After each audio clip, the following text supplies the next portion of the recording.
How's everybody doing? This is going to be an ex-Jehovah Witness tape. And again, I think about all the things that we accomplished. And I say we all the time because I would never been able to do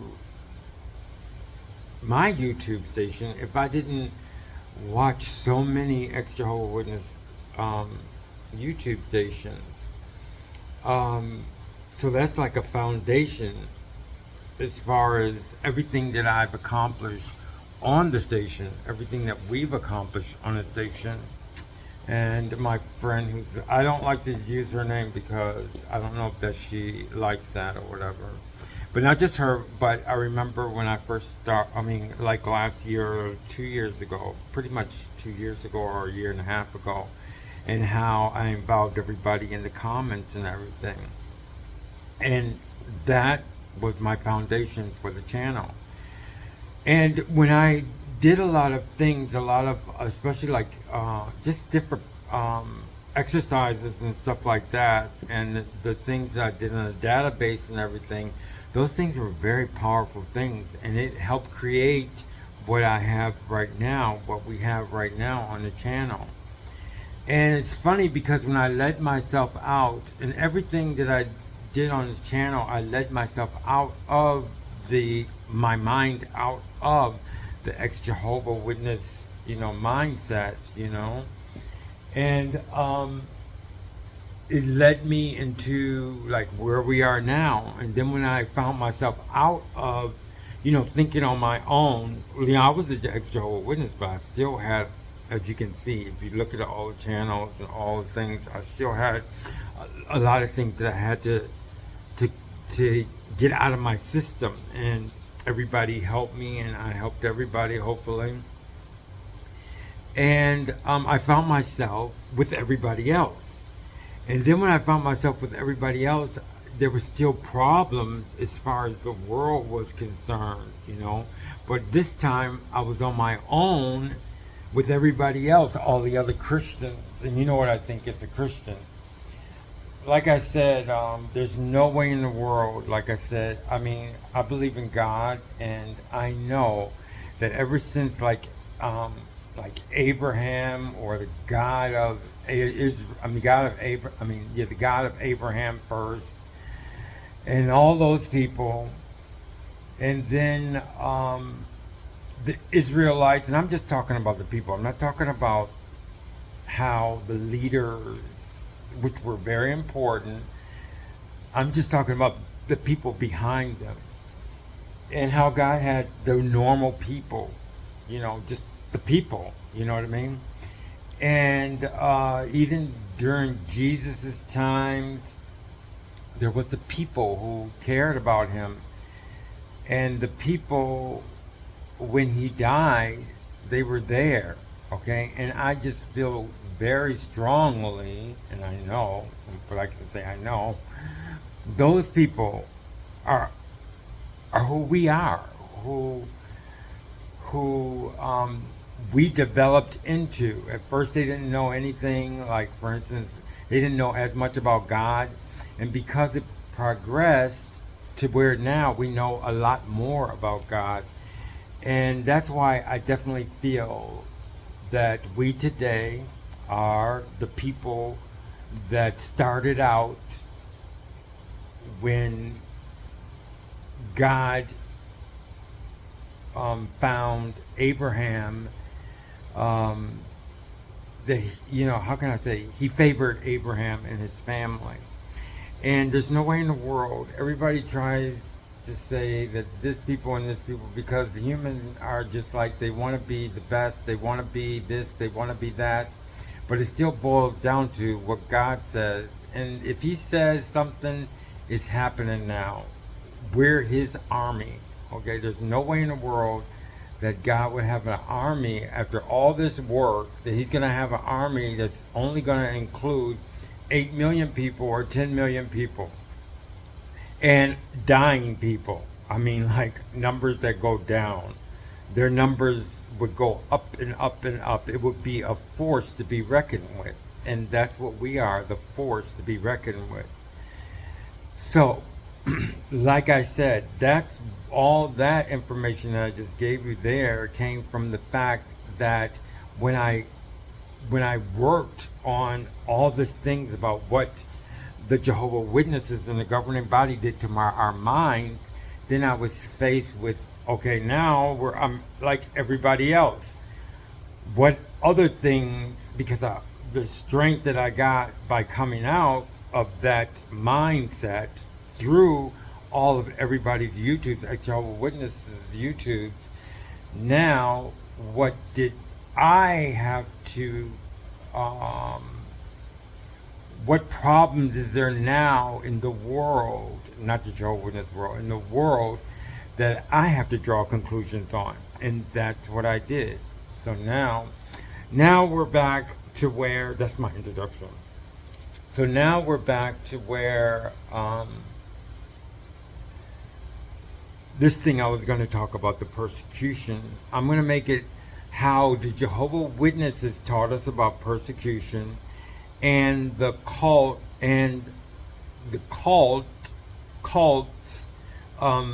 victimism that's taught in as far as being a cult. A cult to me can be like the Jehovah Witnesses, which I'm talking about basically, and also that I found when I found myself in the world with everybody else, is how certain people look at themselves as the victims. You know what I mean? Victimism. Okay, first I'm going to talk about the persecution. I remember when I was a Jehovah Witness, and they would always talk about persecution and discrimination that people would have against us as being a Jehovah Witnesses.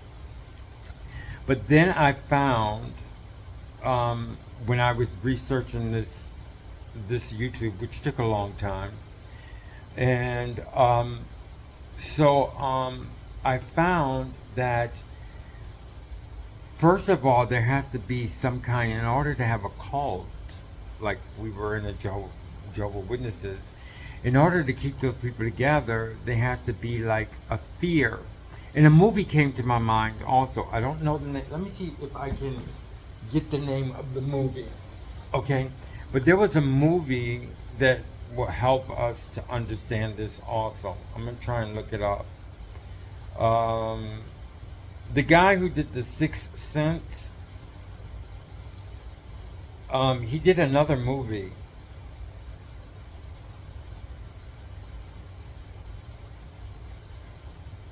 I'm doing this because it's important. Okay, and you know I don't have my glasses, but Sixth Sense director.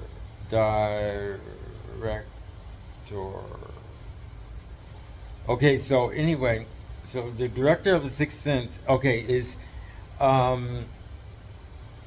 his name is I'm going to pronounce it wrong, Shyamalan, okay, Shyamalan, okay, and I want to see. Okay, he directed The Sixth Sense. Okay, what movies did Shyamalan? Okay, there's one movie that he did. I'm gonna find it. Okay, The Village. Okay, now that's a movie. Okay, so anyway, he did this movie called The Village. It was in 2004, and in that movie, it showed how you had to have fear. Okay, in a cult. It was like you had to have some kind of fear. And then with the fear, so I'm just showing you that about this fear that you had. In that movie, if you want to see what kind of fear, how important fear is in a cult, and also different cultures in the United States, I'm not going to go into it, but how they display, how they have this fear. Okay, so the fear is very important in a cult because it keeps people together. Okay, as far as wrong, but it keeps people together. But if you look at that movie, you're going to understand my point about fear. How was the fear that we had in Jehovah's Witness? I was afraid of everything.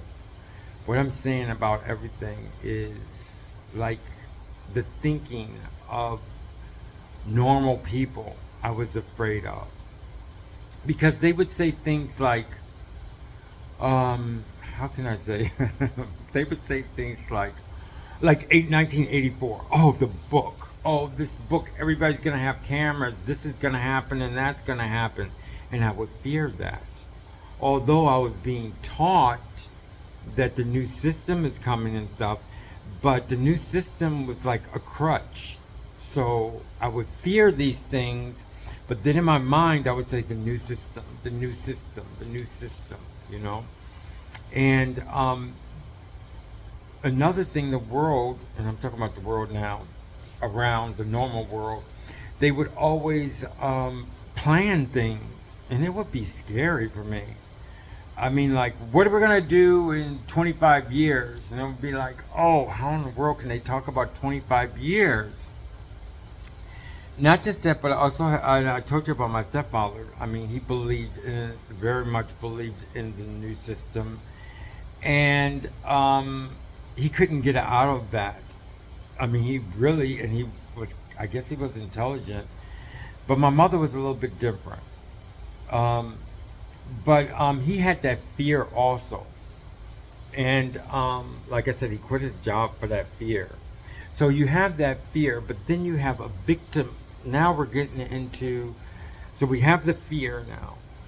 And like I said, in the Jehovah Witnesses and in cults, and now I see it in certain cultures in America. I'm not going to express which group of people I'm talking about.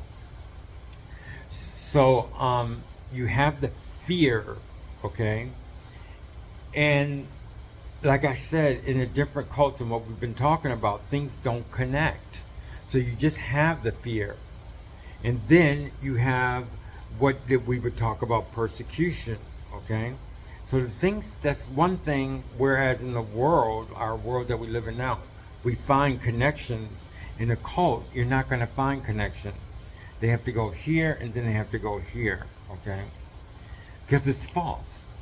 So then we would talk about this, our persecution and how we're going to go underground. And we would always think about this underground and this persecution and discrimination that they would have against us. Like a lot of Jehovah Witnesses think that they're discriminating or being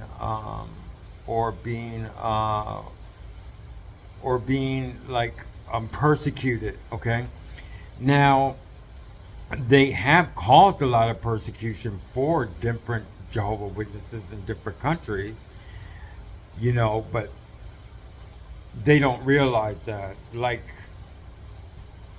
one thing I remember there were some African countries which wanted people to have some kind of ID, okay?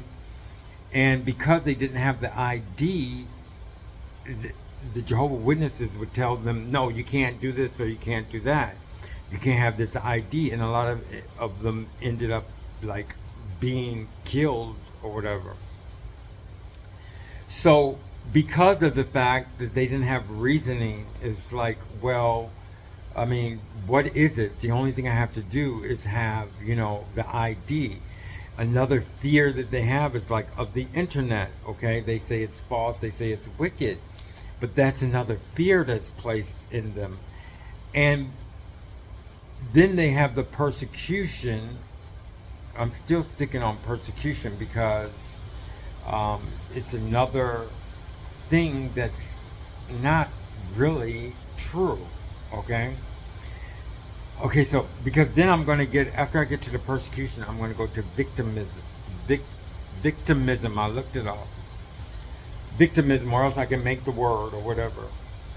But anyway, this persecution. So what I was saying is that we had the fear. Now they got to make a certain kind of persecution. But it's not really a persecution, okay? I talked to my friend about this, and she was talking about certain persecutions also. But we have to realize that persecution has, and there's a term for it in linguistic, has changed drastically with time, okay? The persecution that persecution comes from, the actual definition of persecution is totally different now than what it was when there was actual persecution. So there's not really a persecution. Like, they foresee a persecution, a foreshadowing. Can I say a foreshadowing of a persecution that would not exist? I can say, because they were talking about, like, I'm talking about what we would be taught. It's like the brothers would go underground, okay? And this would happen, and this would happen. Oh, they wouldn't let us do the meetings, okay? They wouldn't let us do the meetings. We have to go underground. We can't show people that we're doing the meetings. So that's pretty much it in a nutshell as far as persecution. When they talked about persecution, I just want to say, because I don't want to get into the other topic yet, the persecution that they talked about was not being able to meet, okay? And in actuality, it really didn't happen, because the only thing that happened was the fact that we had COVID and people couldn't meet. So that wasn't really a persecution. But I'm saying everything that we were taught as being persecution, when it came down to it, it really wasn't a persecution. So now I guess they're waiting for another persecution. But my point is, as far as persecution is concerned, is what we were taught as being persecution didn't happen yet, okay? As what they were talking about. And even when they were talking about it, they were just talking about going to jail or something like that. But now I'm getting to the other point. What really is persecution? Okay? Now, we're going to talk about persecution. The reason why it was hard for me to talk about fear was an easy one to talk about because of the movie I was telling you about, Creating a Fear. Then talking about persecution was pretty hard because, like I said, they use it as a tool in the cult. Now I'm going to tell you what persecution actually is. Now, because of the fact that we are the same people, we're the same exact people as the people first of all, God was in favor of Abraham. Abraham had bunches and bunches of people, you know what I mean? I can't even describe to you how many nations came out of Abraham, okay? And that's what I'm saying. Like, right now, do we actually think that only 10 million people or 20 million people or 100 million people came out of Abraham? No, it's impossible. Totally impossible. It's something that only God can count. So when people say that they're this and they're this of Abraham, it doesn't make a difference because you can't count it. Humans can't count it. The only thing that we can count is history, okay? And we make history. And that is such a small part. It's like this right here. History is like this as far as what happened. Okay, so what I'm trying to say, the only point I'm trying to make is that all those people during Abraham's time, all the nations that he had became nations and then became like Israelites, okay? So many people. It was just like people. And I'm saying that we're those people because we're living it now. We are doing technology. I mean, this is how we existed. This is how we grew. But now we're talking about persecution. How did we become this way that we are now, to where I'm having this apartment and I can live by myself and nobody's gonna, I mean, there's bad people that can, but we have God to protect us. And Christians know about individual governing of yourself. And you know how to pray to God, and we know how to get God's help. But what I'm saying is, in order for us to make it like we are right now, everybody who I'm talking to now, look at your phone. You could do your phone. You have a place to go. You have this, you have that. And God is making us do better for other people, okay? Because everybody has to be happy, and there has to be peace. And it's not us that's making the peace. It's not us. A lot of people think that it's us making the corrections, but we're not making the corrections. God is helping us make the corrections, okay? So what I'm talking about is, now I'm going to go back, because how we're going to go back, and we're going to go back to where Jesus's time, when they had Jesus Jews. I have to say Jesus Jews now, because I'm not talking about Jews for Jesus. I'm talking about, there was Jewish people and they loved Jesus Christ. Okay? Take yourself back then. Okay, now we're going to talk about persecution, but take your back self. Just imagine yourself in Jesus's times, and we would talk. Oh, this person met Jesus. This person met God, and he was just like this, and he was like this, and he was like this. Now imagine him, watching him with his cross and getting ready to sacrifice his life. The people that were there, think about the strength of those Jewish people that was there, because I'm going to bring those Jewish people back to now, to where they're the most important thing that we had to depend on, okay? And they don't want any glory or anything. So think about those people. When Jesus died, those people were mad. I can say pissed. I'm sorry for saying, but they were mad, okay? And a lot of them were mad, but God had to control their anger. God had to help them. Jesus had to help them to take over, okay? So anyway, what I'm trying to say, but in order for them to do anything, they had to be persecuted. Just like Jesus, when he came on earth, he just was, how can I say persecuted?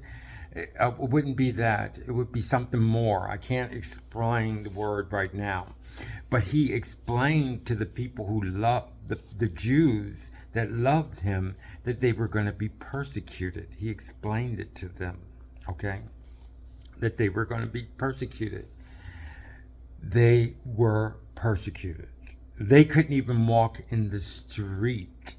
They couldn't even be existing. They couldn't have congregations. They couldn't talk like we're talking right now, okay? In order for us to have this, they had to be persecuted because it wasn't their world, okay? But keep in mind that the only way they did it was because God had corrected them, doing this, doing that, and doing this, and doing that, and kept them together. So they were underground, and they were slaughtered. They were used as slaves. They were slaughtered. They were burnt. Any kind, think about any bad thing that you can think of. This is what happened to those Christians. But they survived it, okay? It's just like, I'm going to use this because I have to use this, okay? And I believe everybody suffered the same thing. Like, for instance, the slaves, the black slaves, okay? It's impossible that they survived. The only reason why they survived is because of God, because they believed in God, okay? Well, now I'm going back to the Christians. We were the Christians back then, okay? What I'm trying to say is we became them. I'm trying to explain that. But I'm talking about them as they were persecuted. They were slaughtered. That's not going to happen today. Why isn't it going to happen today? Because we were taught how not to do that, okay? And we have the power because God is with us all the time. He teaches us individually, okay? And there's nothing more stronger than each individual person having power to themselves, okay? But it has to be taught, and it has to be, and you have to believe in God. But anyway, I'm going back to them, how they were persecuted. That's what persecution is, okay? And then they got stronger, but the only reason why they made it was because of Jesus. Because he continually, and everybody said God is dead. Well, he wasn't dead. He was helping us it wasn't his world. He gave the world to, the world of I'm not going to say worldly people. He gave the world to Satan, okay? And Satan controlled the world. But God had his people, and those people were tortured, any kind of thing bad that you can think of, okay? Like I'm saying, you can kind of imagine it with a lot of things that the blacks went through. Can I say black? The slaves went through. I'm going to say the slaves went through. I can also say, I don't just want to say slaves, but and I have to say this because I promised somebody that I would always understand that.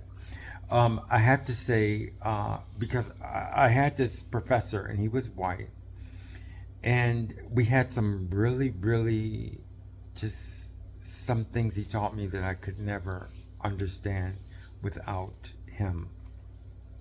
And I promised him that I would always remember the things that he taught me, okay? And so there wasn't just the black. I know blacks were slaves and stuff like that, but I have to say that the whites, the poor whites, suffered a lot, okay? Mainly, I got this thing on the stove. I gotta see this. I had but it's all right. Oh, wait, I gotta put water on it. I cannot believe this. I was making these potatoes, and I didn't think the water would run out, but it did run out because I put it on low. Okay. So, this is gonna be a long one. I gotta see if these potatoes are cooked. Okay. I'm so sorry about this.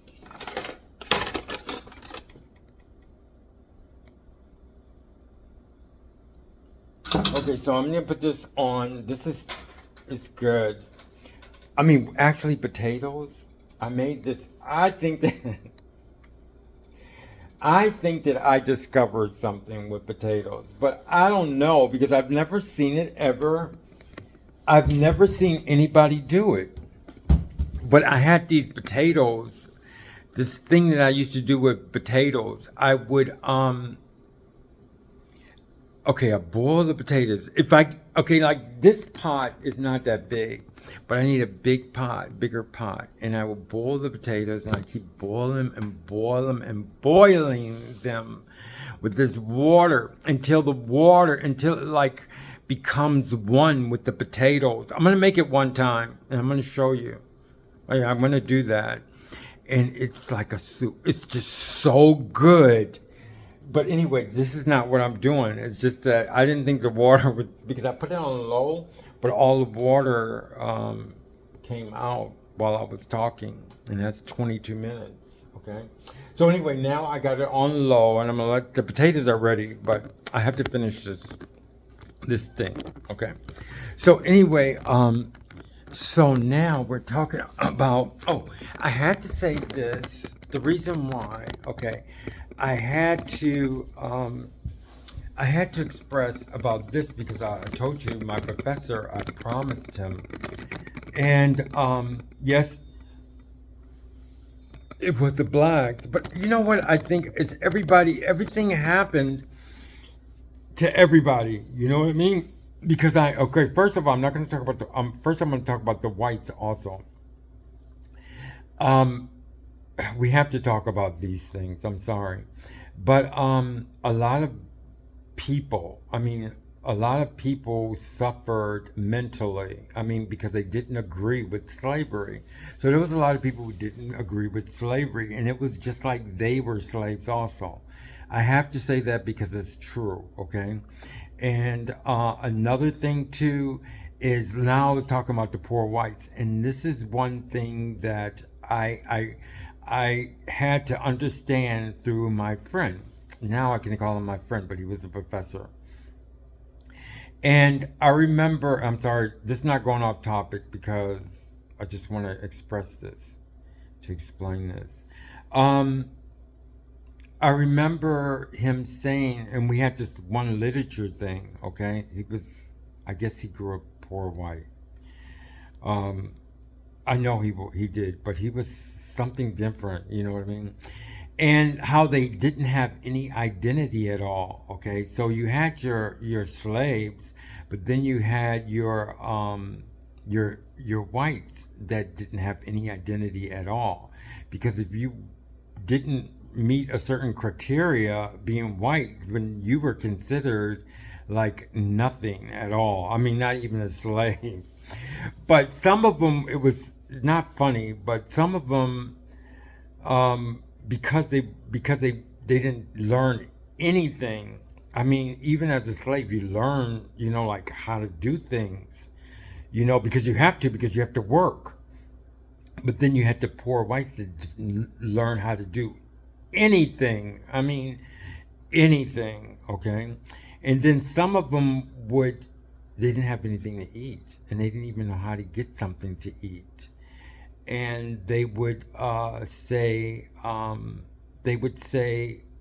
I mean, like, some of them would say they would eat dirt. It's I mean, it didn't make it. That's not going to do anything. You know what I mean? They would eat dirt, and they would say, "Well, at least I'm not, or at least I'm not black." You know what I mean? Or you know what I mean?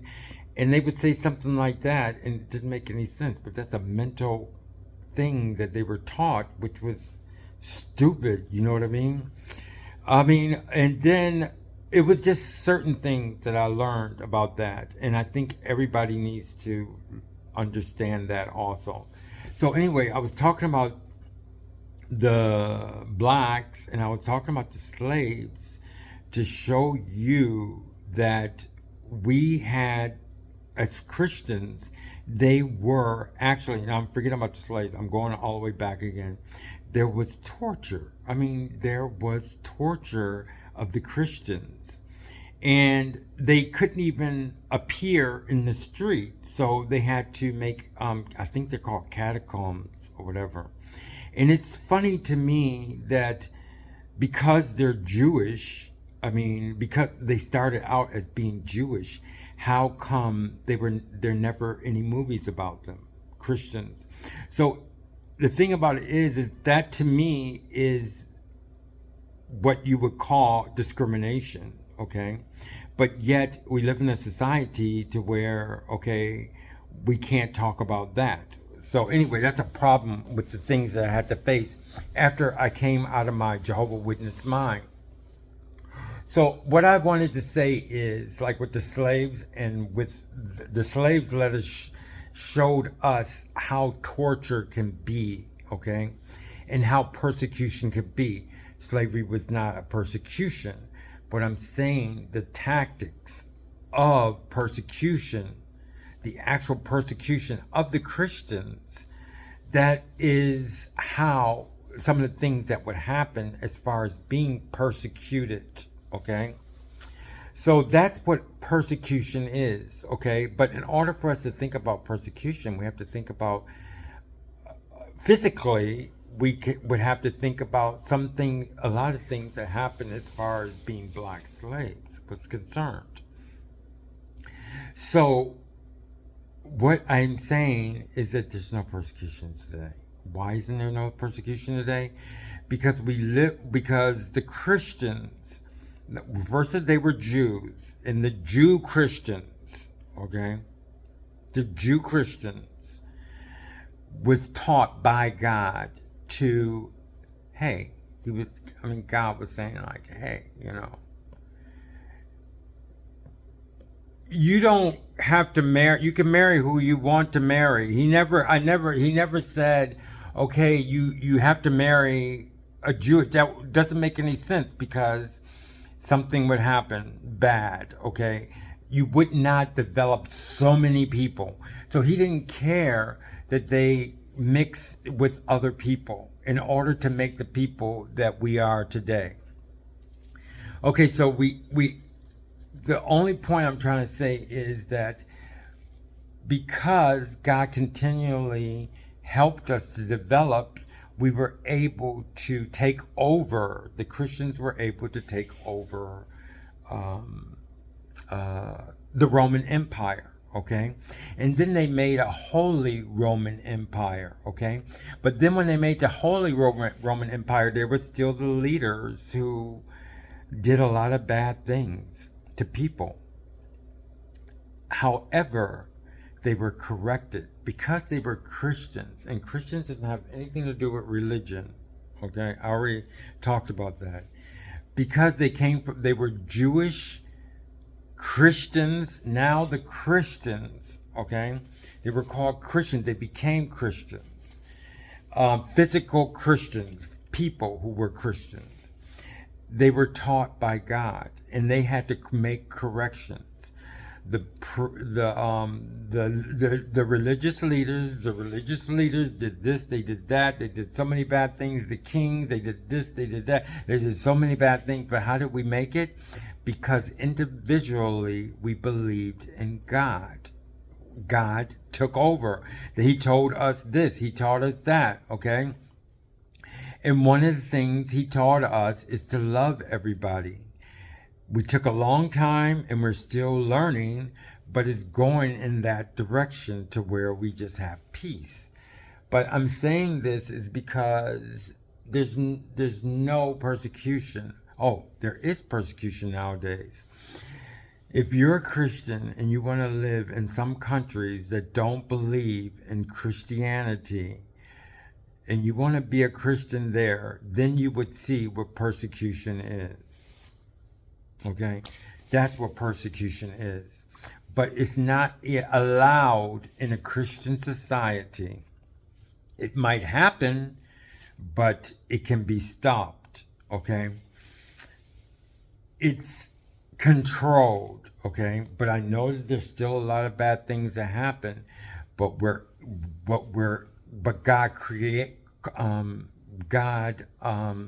corrects those things.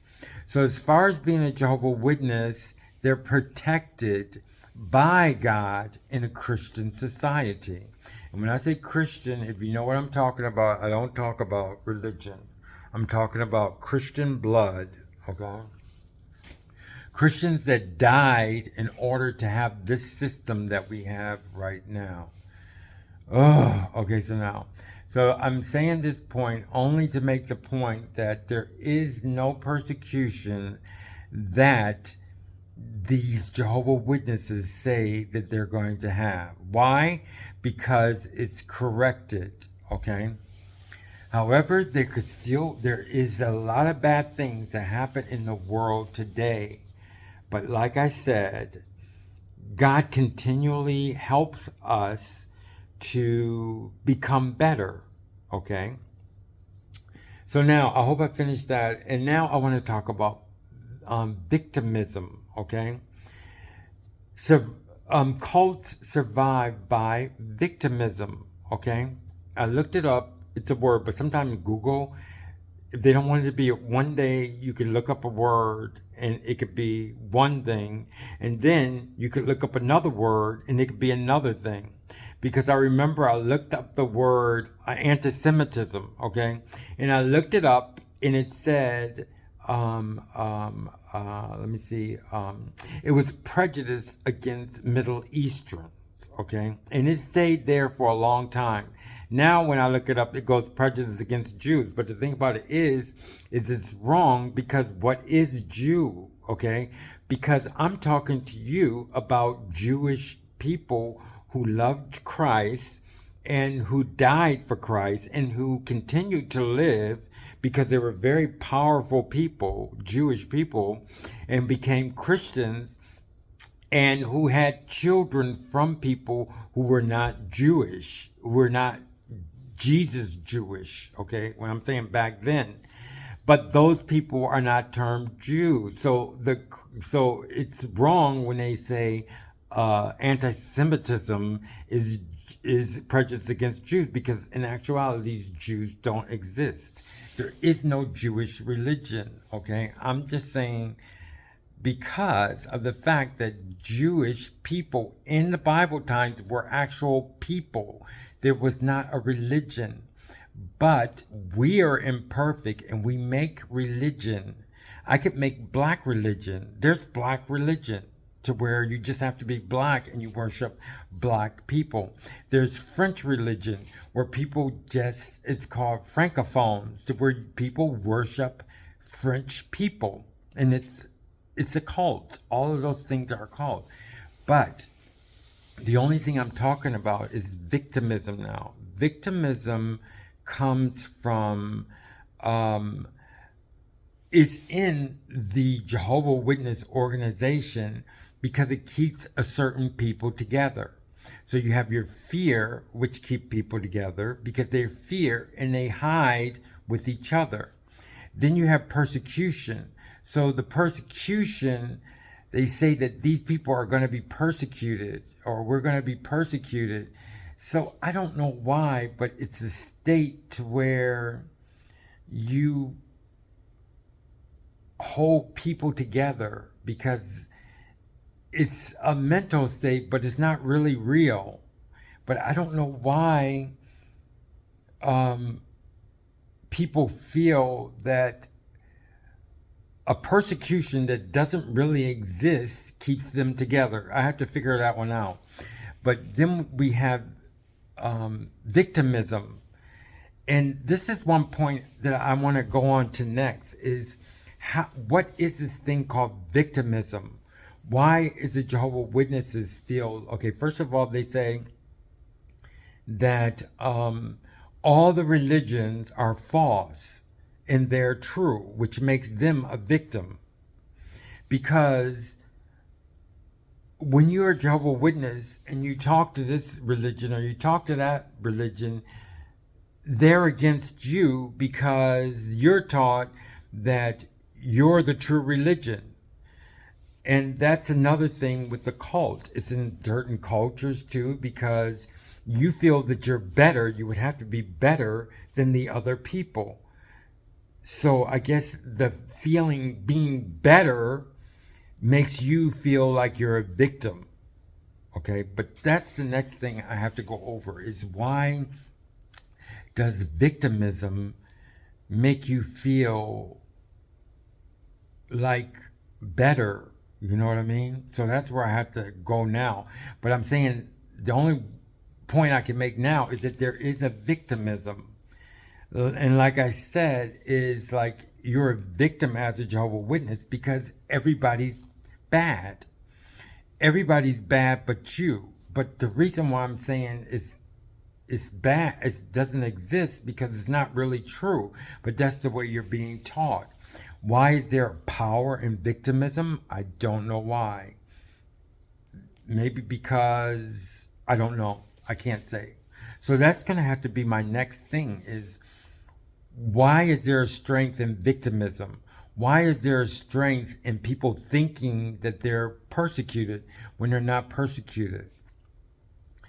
And I just can say this last point is the fact that I remember when I was in college also, I was in a Spanish class because my major is modern languages. And in modern languages, you learn how to, it's not a language, it's not a degree for like, you making a lot of money. But it's just that's the way what I like the most. But it taught me how to survive with other cultures and other languages. That's what I learned the most about. But I remember in one class, the professor told us, "Oh, you made it this far. That means that you. How can you say not unique? I think he said it was unique. You're the unique few. You know what I mean? Or he used a better word, like we were better than everybody else." And it took me like a few seconds, and I go, "That's not true," to myself. You know what I mean? But he did it as a. Some people, I guess, I hope they got it, but he did it as how can I say example, as a test or something. I don't know. But it's funny how everybody thought that they were some kind of unique person or whatever. But then I thought, it took me a few seconds and I go, unique? Oh, wow, that's great. And then all of a sudden I thought, and I go, no, that's not true. You know what I mean? So that's where I want to leave it at. It's just that that's makes a cult a cult. It makes a strength. I don't to where people you have to have your fear, okay? And I'm sorry, but I can't draw a conclusion of why. I can't draw a conclusion. Why do you need fear? Why do you need that they're going to be persecuted? And why do they need victimism? Why do they have to be a victim? All those three things that in actuality doesn't exist. So I guess that's going to be my next research project is what makes victimism so strong to keep people together. What makes persecution so strong? When there's no persecution, I mean, it's done. Believe me, if somebody was, and they do have people who persecute people for their religion, okay? But I'm saying it's not something that's accepted, okay? A lot of bad things can happen, but it's not accepted by the government. It's not accepted by the people, okay? When I say persecution, I'm saying it when it's something that's accepted in society, okay?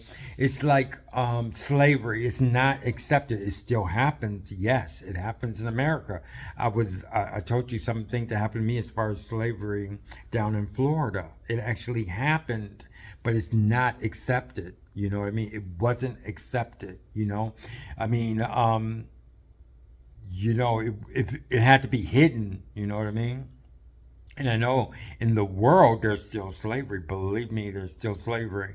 I remember one time, this is just talking now, everything is over with. I've finished the conversation. I remember I was in France once and I could have been caught as a slave because I remember I was talking to this guy once, and believe me, you're in Europe, it's not your home. Something can happen to you. And it still happens. And I remember this guy was talking to me, and he was nice. And we were talking outside, and I was drinking coffee. And that's one thing I mean, you could just talk to so many different people from different countries in Europe. And he was talking about where he lived, and he lives in some kind of palace or something. And he was saying how stupid Americans were. I guess he was telling me I was stupid too. But I'm sure that he wanted me to like show me something or whatever. And I'm almost, God, I mean, I'm not kidding. I had no control over it, but I can actually say thanks to God that he really, really, really took care of me. I'm not kidding. I mean, he sees something in me, and he just really takes care of me because, I wasn't that smart. I could have went with that guy, and I would have definitely been his slave. I don't know what country he was from, and but he didn't. And I remember one time I went to this one guy. that I actually liked. I don't like it, but this is just the truth. And I met somebody that I really liked, and um, he said, "Why don't you come to my house?" And I go, "Yes." And I know God had to been there now that I did it, because when he was driving, he would say, and it was like in the middle of nowhere. I mean, no lights. It was just in the woods, and he kept driving in the woods, and he would stop, and he goes, "Are you afraid?" I go, "No, I'm not." And he kept driving, and then he would stop, and he goes, "Are you afraid?" I go, "No, I'm not afraid." And then we got to his place, and it was like in the forest, and in like high up or whatever, but not the mountains. And we got to his place, and it was like he lived in this, like, it wasn't a really big farm, but it was a nice house. I mean, it wasn't like a rich house. It was a working house, and I just a really nice person. I really enjoyed the time with him. I'm not talking about anything. I'm just talking about as a friendly type person. It was pretty much what it was. I mean, we did something, but very little. But I'm saying it was just for the company. He was a very nice person, and in like he turned on all the lights, and it was like pitch black. You couldn't see anything, and I really just talked or whatever. It was just a nice little time. But and then I woke up. It was like, and he was working out in the back. He was working in. Made furniture, and he made all this furniture. He goes, "That's what I do. I make this furniture," and it was just really beautiful furniture, like you would not believe. And he had his dogs there, and it was just a really nice thing. But I'm saying God was with me, because I did not feel not one iota of fear or anything. But it can happen to some people, and it be dangerous. So I'm not recommending that. But the only thing I'm saying is that God is just sees something special in me. It's just, I can only thank him for just this special treatment. It's just something really, really special. It's just, I just cannot believe it. You know what I mean? To be able to do some of the things that I did without worrying about so many things. Thanks to God. I really do thank God, and I'm glad I know him. You know what I mean? Like I was Jehovah Witness, and I was lost, and now I'm found. Amazing grace, how sweet the sound that saved a wretch like me. I once was lost, and now I'm found. Was blind, and now I see.